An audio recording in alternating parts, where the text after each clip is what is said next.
আফ্রিকার দক্ষিণে মালেম্বা নামের এক প্রত্যন্ত গ্রাম ছিল। গ্রামটির পাশ দিয়ে বইত এক গভীর নদী। স্থানীয়রা একে বলতো কালো নদী।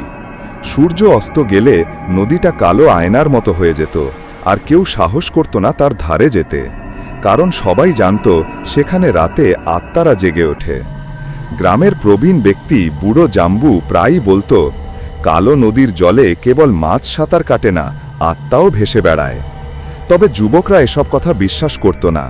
তাদের মধ্যে সবচেয়ে দুষ্ট ছিল কফি, 22 বছরের এক সাহসী শিকারী। সে প্রায়ই হেসে বলতো, ভূত বলে কিছু নেই, শুধু ভয় আছে মানুষের মনে। একদিন গ্রামের মেয়েরা নদীর ধারে কাপড় ধুচ্ছিল। হঠাৎ তারা চিৎকার করে ফিরে আসে। নদীর মাঝখানে যেন একটা কালো ছায়া দেখা গেছে, মানুষের মতো, কিন্তু শরীরটা অদ্ভুতভাবে বিকৃত। সবাই ভয় পেয়ে গ্রামের দিকে দৌড়ে আসে, কিন্তু কফি বিষয়টাকে নিয়ে মজা করতে থাকে। সে ঘোষণা দিল, আজ রাতে আমি যাব সেই নদীর পাড়ে, দেখে আসব ভূত আছে না নেই। গ্রামের মানুষ তাকে অনেক নিষেধ করল, কিন্তু কফি দৃঢ়স্বরে বলল, আমি প্রমাণ করব কালো নদীর আত্মা নেই। সেই রাতে পূর্ণিমার আলোয় কফি হাতে জ্বলন্ত মশাল আর তীর ধনুক নিয়ে বেরোল। আকাশে তখন অদ্ভুত মেঘ জমে উঠেছে, যেন প্রকৃতি নিজেই কিছু লুকোচ্ছে। রাত প্রায় 12টা। নদীর ধারে এসে কফি মশালটা গাছের পাশে রাখল। বাতাসে এক ধরনের শীতলতা ছড়িয়ে আছে। কুকুরদের ঘেউ ঘেউ থেমে গেছে, পোকামাকড়ের ডাকও নিস্তব্ধ। হঠাৎ নদীর জলে একটা ঢেউ উঠল, যেন কেউ পাথর ছুঁড়েছে। কফি চিৎকার করল, কে ওখানে? কোনো উত্তর নেই, শুধু বাতাসে ভেসে আসে হালকা ফিসফিস আওয়াজ, ফিরে যা, ফিরো। কফি ভাবল হয়তো বাতাসের শব্দ, কিন্তু কিছুক্ষণ পর জলের ওপরে একটি মুখ দেখা গেল, আধা মানব আধা বিকৃত। চোখ দুটো লাল জ্বলজ্বল করছে। সে ভয়ে তীর ছুঁড়ল, কিন্তু তীরটা যেন বাতাসে মিলিয়ে গেল। পরদিন সকালে গ্রামের লোকেরা নদীর ধারে গেল। কফির মশালটা পুড়ে ছাই হয়ে পড়ে আছে, কিন্তু কফির কোনো চিহ্ন নেই। 3 দিন কেটে গেল। চতুর্থ রাতে কফির কণ্ঠে ডাক শোনা গেল গ্রামের পথে, মা, মা, আমি এসেছি। সবাই দৌড়ে বাইরে এলো। অন্ধকারে দেখা গেল কফির মতো এক ছায়া দাঁড়িয়ে আছে, কিন্তু তার শরীর ভেজা, চোখ রক্তের মতো লাল, আর মুখে এক বিকৃত হাসি।